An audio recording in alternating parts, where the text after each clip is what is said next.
need to turn it around. Okay, you ready? Hey y'all, I'm Ashleigh. Welcome to another episode of the Ashleigh Williams Show, and I'm so excited, y'all. We have a very special guest today. One of my tennis friends, y'all know I think I'm a tennis girly. Serena in the making, Julius Bryant. Woo! Julius, I'm so excited. Thank you. Me too. I'm really looking forward to this. Thank you. Thank you so much. You don't understand. I was like, y'all, I want to make sure that I'm bringing good information to the people that watch this. And I was like, ooh, CEO Big Juice, the one. So we got Big Juice in the building today. Julius, so we met playing tennis.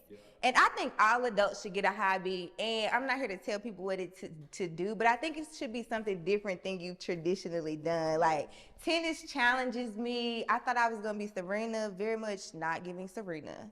Very much.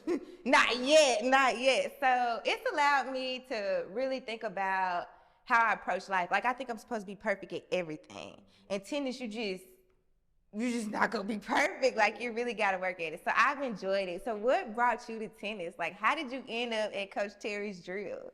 Yeah, so I've had an interest in tennis for a while, but I never really played. I've had a racket for years, and I would randomly play like once a year, twice a year. And I had met a friend of mine who was playing tennis consistently. He introduced me to his coach, so I would go kind of, play around with that coach and the people that he was coaching sometimes.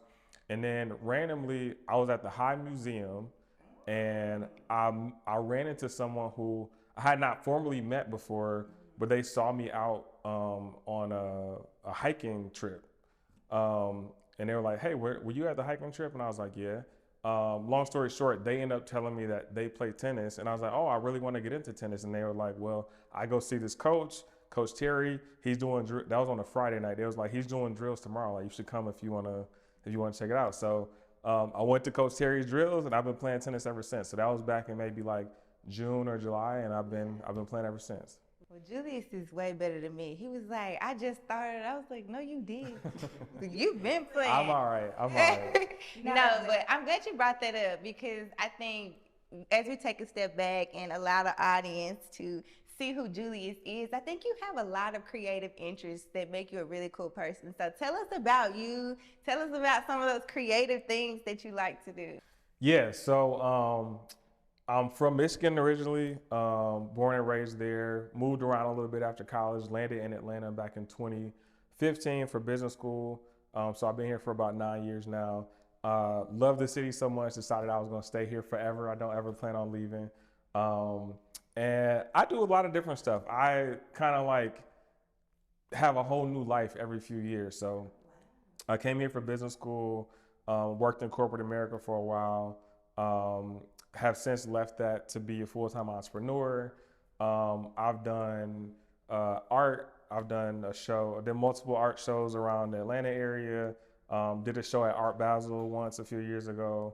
I'll play tennis, obviously, as we discussed. A friend of mine described herself as a professional recreational tennis player. So that's what I like to describe myself as too now. I read a lot. I'm really into music. I started to pick up DJing recently. So I do a whole bunch of different stuff. Just wherever the wind blows me, I like to try a little bit of everything. I don't really ever say no to anything. So I do a lot of different type of things.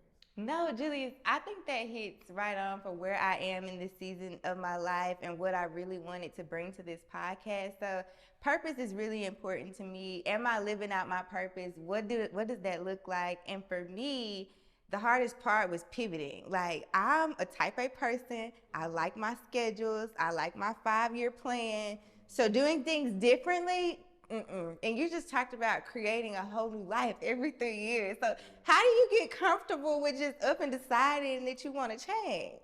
I think for me, it's less about the comfort around changing. It's more about the fear of the discomfort of not changing.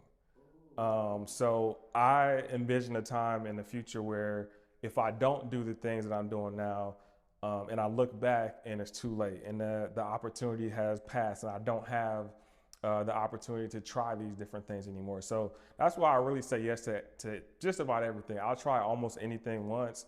I want to make sure I'm the most well-rounded person I can be, and really the only way to achieve that is by, just taking a chance to do something new. So I rarely pass up on the opportunity to do something new, and I want to try everything that I could possibly try. That's good. I think that's my new motto. I'm more afraid of what it would look like if I don't do it than not do it. Exactly, because the truth is, like, you're gonna fail at some stuff, but I would much rather fail. I would much rather be rejected than to not make an attempt and then have to look back at some point in the future and wish I had.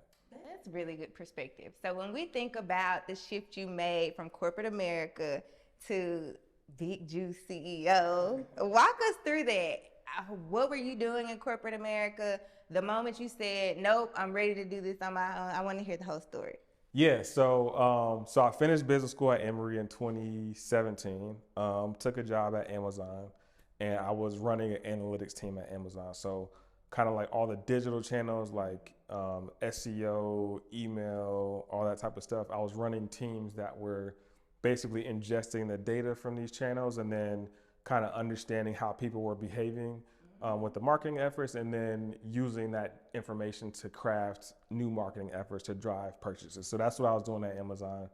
All the while I was doing that, I was running this little side hustle that became my main hustle in my spare time. So me and one of my classmates from business school, we started this business where we basically built a piece of software that was designed for people who needed to rent vehicles for the purposes of work, could rent them from a dealership or a fleet company or any entity that had a pool of vehicles, could rent them through our software. So we were kind of doing this on the side at the beginning, and I was working my full-time job, and before I went to work or after I got off work, I was spending my extra time working on this side hustle. It got to the point where the side hustle started to get a little too big. So I was showing up to work late because I was, doing my side hustle before work. When I actually got to work, I was stepping out all day so I could take calls to address stuff for the side hustle. And then I was leaving work early so I could get to the bank before they close and, meet with customers and that sort of thing. So it was getting to the point where the side hustle had got so big that it was having a direct negative impact on my performance at work. So I had to make a decision whether I was going to be, a lackluster employee and continue running the side hustle, or if I wanted to really give it a shot and run the side hustle full time. So I ended up deciding to do that. I had been thinking about leaving the job for quite some time at that point, so I had prepared. I was able to save up some cash and, prepare myself mentally for going out into the wilderness of entrepreneurship. But I did that. So I actually resigned from my job at Amazon on my 2-year anniversary. It happened to be June 19th, so Juneteenth of 2019. Yeah, so the whole, the concept of freedom, yeah. So I literally, I went to work that day. I put in my notice. I left early. And I went to a tattoo shop and I got the word free tattooed on my wrist. So that was kind of what I did to commemorate that day and me going into this world of entrepreneurship. So I'll be 5 years full time in July or June of this year. And it's not been without its challenges, but I'm still alive. I'm still in it full time. So it's going pretty well so far. I love that for you. And I think that free probably was a moment of symbolism in your life. But you talked about the preparation that you did to actually push the button. So you talked about financial savings. What are some other things if somebody's in that moment of saying, should I stay or should I go? And if I go, what do I need to be thinking about? What advice would you give? Yeah, I would say financial is probably at the top of the list, to be honest. So I see a lot of people who they're in such a rush to leave their job and be full-time on their thing, whatever the thing is, so much so that they're relying on the income from the business to support themselves, right? So when you're first starting a business, in many cases, you're not making a ton of money to start, right? So if you're relying on the income from the business directly to support your lifestyle, you then can start making decisions about the business that maybe are not in the best interest of the actual business because you need to have money to eat. So I always tell everybody who's thinking about leaving their job, make sure you have a financial plan in place before you do that. For me, at the point I'm leaving my job, I think I was 30 at the time, 31 maybe. I'm a grown man. I have a certain lifestyle, not an expensive lifestyle, but a lifestyle that I would like to maintain. I'm not sleeping on anybody's couch at this big age. I'm not eating noodles for dinner every day. So I knew I needed to have some sort of financial backing that allowed me to leave my job, run my business full time, and not rely on the income from the business to live, to support myself. So I made a plan to save up a year's worth of expenses before I could leave my job. So I went back and I looked at the previous year. I looked at how much money I spent on my mortgage, my food, travel, whatever other stuff I deemed to be necessary. How much money did I spend on that over the past year? Once I have that dollar amount in my bank account, then I could leave. So because I did that, I knew that for at least 1 year, I had enough money to sustain if I didn't take $1 out of my business. And then I also knew if I didn't figure out in a year how to sustain off the business, then I needed to go back to work, right? So I just recommend that everybody go back and understand how much money it takes for you to sustain your lifestyle so you're not making decisions that negatively impact your business to support yourself financially. No, that's good. And I love that you're encouraging people to actually sit down and plan and to think of what a life of entrepreneurship truly looks like. Because I think we're in the age of social media. It's quit your 9 to 5. Don't nobody want to work for the man. Start an LLC and you're going to be a millionaire next year. So you talked about some of the challenges that you had. What does it look like in those 1 to 5 years when most small businesses fail? Like, what does it look like for you, and what can you encourage other people to think about when they're trying to make this shift? Yeah, we do live in an era now where social media entrepreneurs are the kind of at the forefront, right? And there's some information and misinformation out there now that kind of leads people to have a perception of entrepreneurship. For me, it's been by far the most challenging thing that I've ever done in life. And the truth is, a lot of entrepreneurs are broke, lonely, and barely hanging on. That's just the truth. And that's not the perception you get from what's put out in social media a lot of times. So I just recommend people really talk to people who have actually done it. Even better if you can talk to someone who's done what you want to do specifically within your niche, and understand what the challenges are going to be. I mean, it's a high pressure, high stress environment every single day. You're fighting for survival every single day.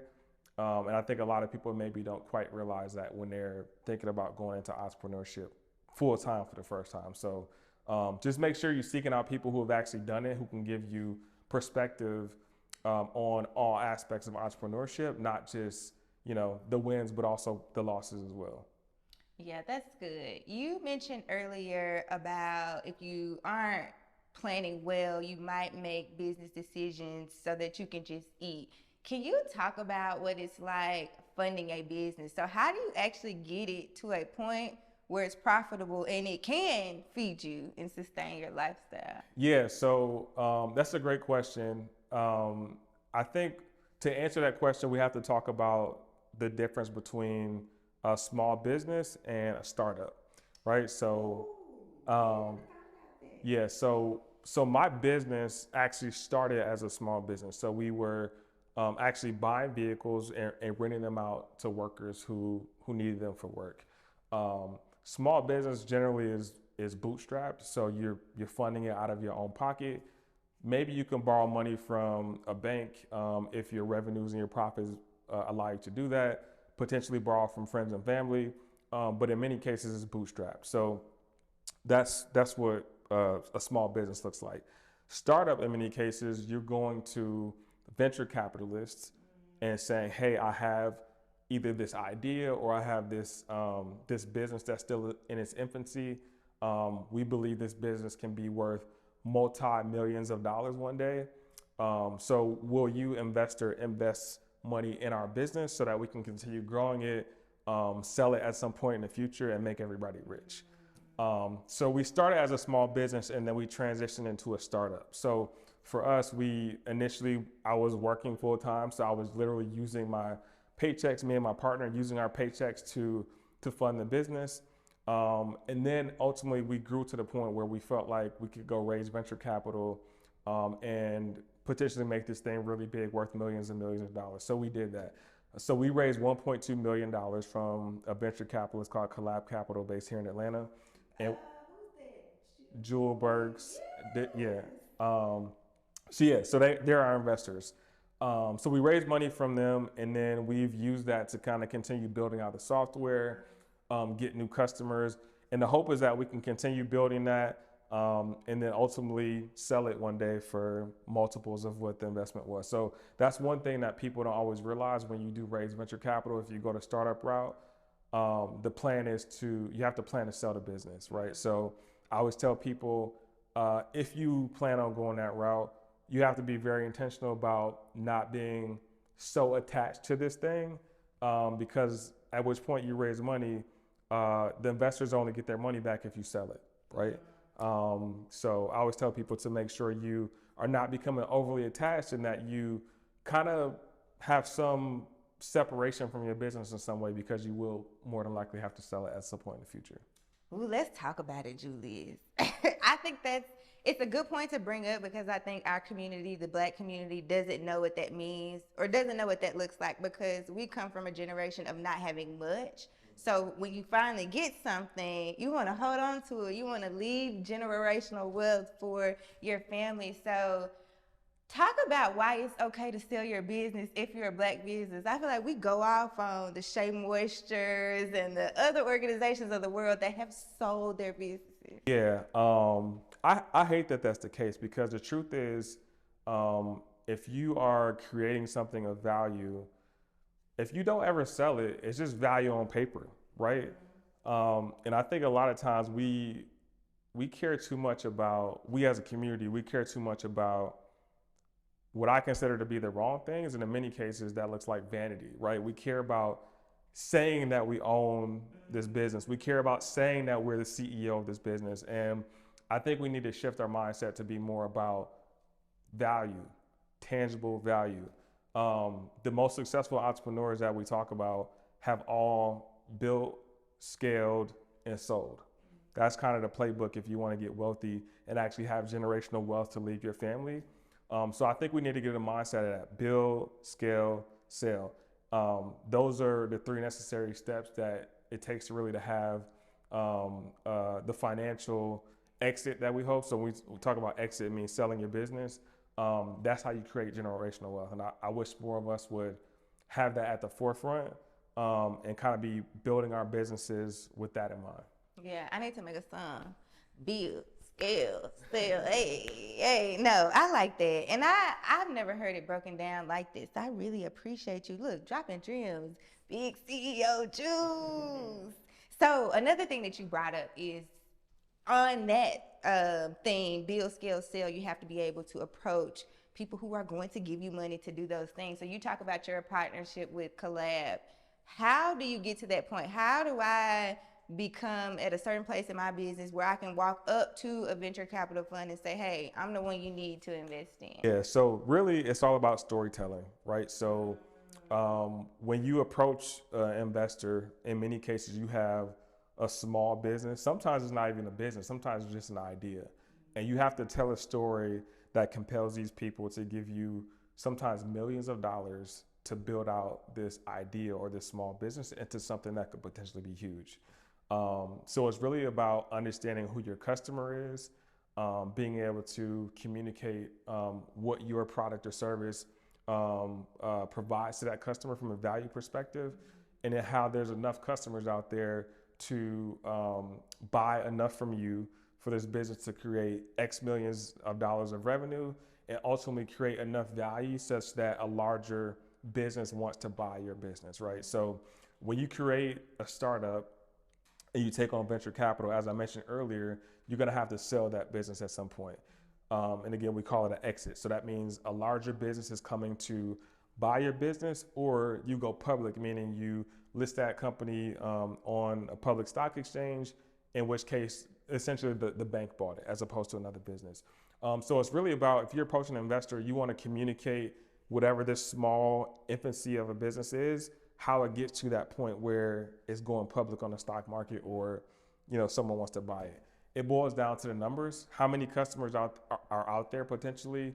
How much are they going to spend on your product or service? How often are they going to spend that? How long can you retain that customer? Which boils down to how much money can you make for your business and ultimately for the investor. So it really becomes about storytelling, communicating the value of your business for your customers and how much money you can make to the investor.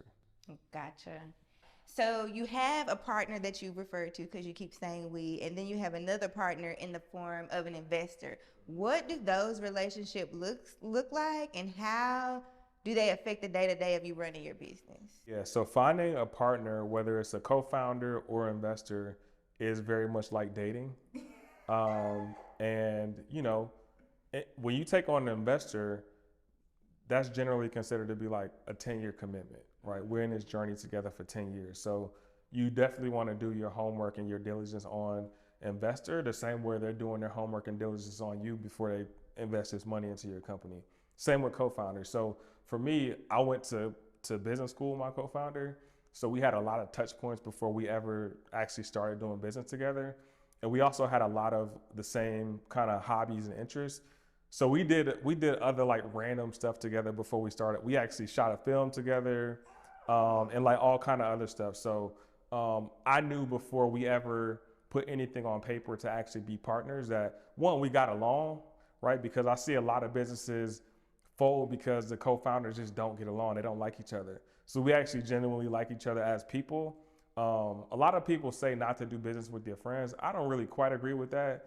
I think it's important to understand who you're dealing with on a person-to-person level, right? Before we cross any bridge as it relates to business, like, do we vibe as people? Yeah. So that's really important.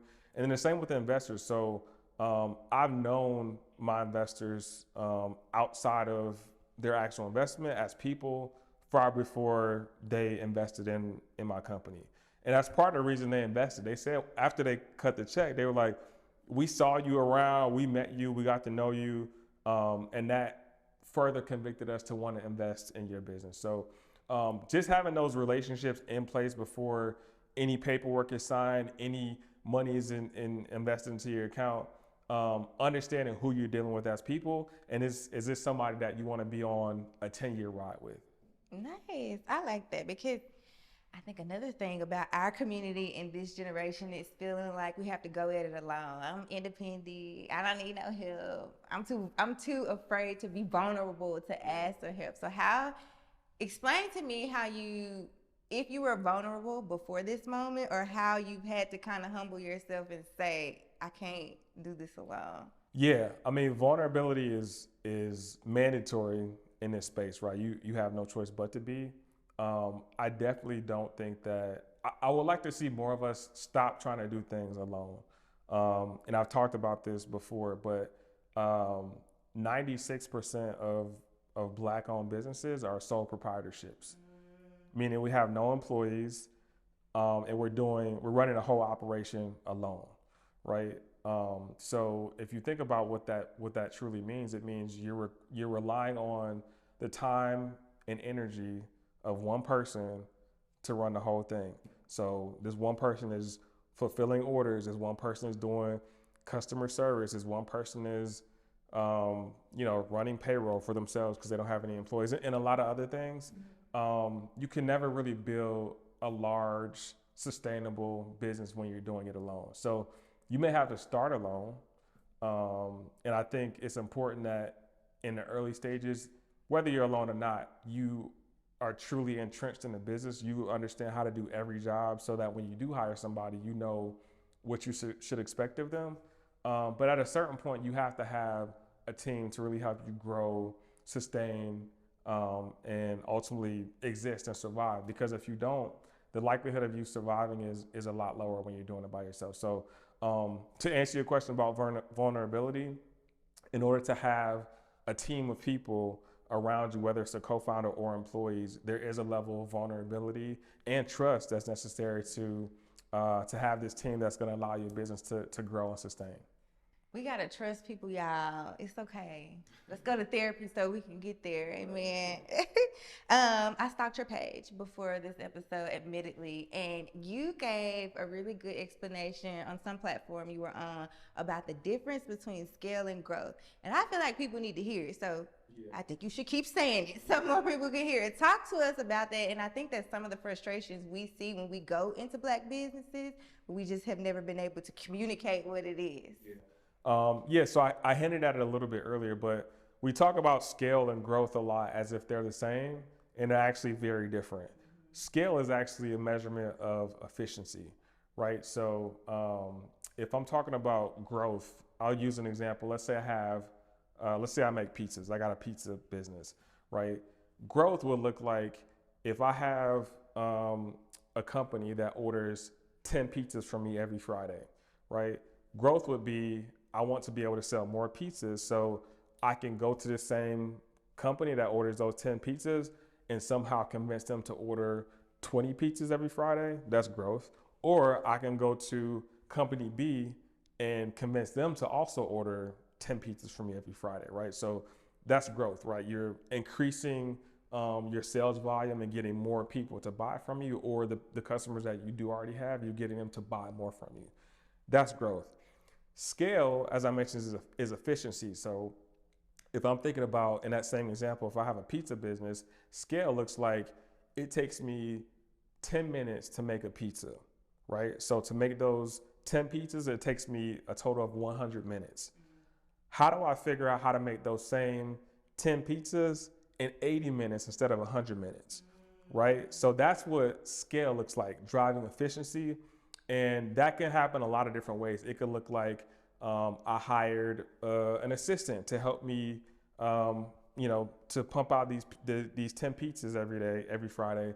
I hired an assistant to help me do that faster, right? So now making these 10 pizzas is not dependent solely on my time and energy. So now while my assistant is making those pizzas, I can go out and find more customers to sell more pizzas to, right? Or maybe I can buy a better piece of machinery or technology that allows us to make those same pizzas in less time. So we have to figure out as people how to scale our businesses.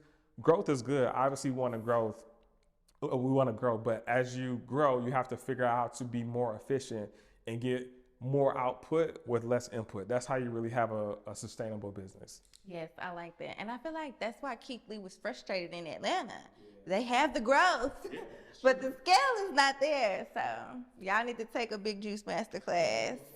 No, this has been really good. We talked, Big Juice gave me a little bit of tea on his personal life before he got here. I won't make him divulge, but as a business owner, how do you still have fun? Because you talked about how stressful, lonely, tiring it could be. How do you still have fun and do the things that you enjoy, playing tennis, but also managing your business? I guess that's that scale piece he just talked about. Yeah, that's part of it. I think you have to be forceful and prioritizing yourself when you're running a business. So I know when I first left my job, I was a little bit nervous because I was like, man, I wonder if there's going to be enough work for me to do to fill up my days, right? In hindsight, that was laughable because there was way more work to do than I ever did in my corporate job. But you have to be forceful in prioritizing yourself and making time for leisure. So I was awful at that when I first started. I mean, I would wake up at 6:37, be online by 7:38, and I would look up and it's 8 p.m. and I never left my computer chair. I didn't eat. I didn't talk to nobody on the phone, literally just working all day. And that's an easy way to get burnt out, right? And when you reach burnout, you can't be of value to anybody, right? So I did that for a long time, and I learned the hard way that that was not the way to run a business. So at a certain point, I emerged out of that, and I said, look, I have to make time for myself, whatever that looks like. So, and you have to prioritize it. So for me now, I make sure that I'm reading something, I'm engaging in some sort of fitness every single day. So I start my days usually, I'll do yoga, either at a studio or at home every single day. And I actually track this now. So I'm on like a 200 and something day streak that I've done it every single day. Tennis I picked up as a hobby. So I make sure that I try to go play tennis once or twice a week. And you have to understand, like, there's gonna be enough work for you to do every single day, all day. Like, I literally could sit at my computer 24 hours a day, every single day, and still not finish everything. So you got to be careful to not work yourself into a hole, and just make sure if there are things you enjoy that feel like leisure to you, you have to build that into your schedule and make it mandatory for yourself, and don't negotiate on it. Period. Non-negotiables. I'm doing what I want to do. No, I like that. I think something else you mentioned earlier in the interview is you reinvent yourself every 3 years. So if you had to foreshadow, what is this next 3 years going to look like? Yeah, I've actually been thinking about that a lot lately, and I'm not 100% sure yet. I've learned about myself that I have like a 2 to 3 year attention span also, right? So I did business school for 2 years. I worked at Amazon for 2 years. I went full time on my business, and now I've been full time for 5 years. So the interesting thing about it being a CEO is that your role changes, right?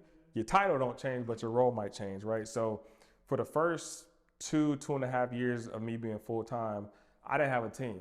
So I was doing the work every day. Like I mentioned earlier, I was, doing the customer service. I was moving cars around. I was in it every day. I was in the business I was working in the business and not working on the business for the first 2.5 years. Now I have a team, so I've been able to kind of move into manager CEO mode where I'm doing more strategic things, right? Understanding how we make the business grow and then communicating that down into the organization for other people to actually execute. So that's kind of the role I'm in now. And that'll change. I mean, as a CEO, you have to do whatever's necessary to keep the lights on and keep the business running, right? So that will continue to change. But as I think about kind of the next life, right? I haven't quite figured that out yet. I'm definitely still not done with this business. So my role in that will change. I'm experimenting with other stuff. So I mentioned earlier that I picked up DJing recently. I don't know that I want to be a DJ for hire, but I've always been really into music. So this is kind of like a little, passion project that I'm doing on the side right now. But I'm just trying stuff. Like, maybe I'll get good enough at tennis where I want to compete for money, right? Or something like that. Or no, you're going to be right there with me. You're going to be right there with me. See, I don't know. I'm still figuring it out, but I'm very intentional about just trying different things and doing that on a regular, consistent, frequent basis. So we'll see. I'm gonna continue trying stuff, and whatever sticks, that'll be my next thing. I love that. You inspire me so much. I need to get on my Zoom, y'all. I need to get on my Zoom. Okay, what are 3 tips that you would leave with our viewers of the Ashleigh Williams Show? In general? In general. It doesn't have to be business related. Let's see. I'm gonna say the first tip would be open and willing to try new things. So I've mentioned that a few times, but the truth is we got one life to live, and there's no point in putting yourself in a box. Try to do as many things as you can possibly do to figure out what works for you and what you enjoy and what you're good at too. On that note, I would also say be concerted, have a concerted effort in trying to find your passion. Right. So I read this book last year called Ikigai. It's a Japanese word and it means a reason for being. Okay. So in the book, they have this diagram. It's like 2 Venn diagrams stacked on top of one another. And the 4 circles in the diagram are what the world needs, what you can be paid for, what you're good at, and what you love. So there's points in the diagram where 2 of the circles overlap, 3 of them overlap, or where all 4 overlap. Where all 4 overlap is your ikigai or your reason for being. So I'm still on this journey right now of finding what my ikigai is, but I would encourage everybody to read that book first of all, and also just place some effort around finding your reason for being. And then the last thing I'll say is just be charitable. Give of yourself to other people. It doesn't have to be financial. We are in a difficult time right now. There's a lot of people struggling. So it could be something as small as opening a door for somebody, or complimenting somebody on their outfit, or telling them they have a nice smile. I try to make sure I'm being of service to other people in some way as often as I can, and I would encourage other people to do the same. I love that. Let's Ikigai together, y'all. But no, Julius, thank you so much. This was so valuable. I learned a lot. I'm thinking I'm going to teach other people, but you taught me. So that's an example of you giving back, showing up for somebody who just asked. All I did was send a text. Send a text. So thank you so much. If the people want to find you, get in contact with you, share your information, let them know. Yeah, I'm Julius Bryant on everything. So all social media, internet, everywhere, Julius Bryant on everything. I'm probably most active on Twitter. I tweet daily, or X, or whatever it is now. Twitter, whatever it is. Most active there, but Julius Bryant on all social media. Thank you so much. I really appreciate you. Thank you for having me. This was dope.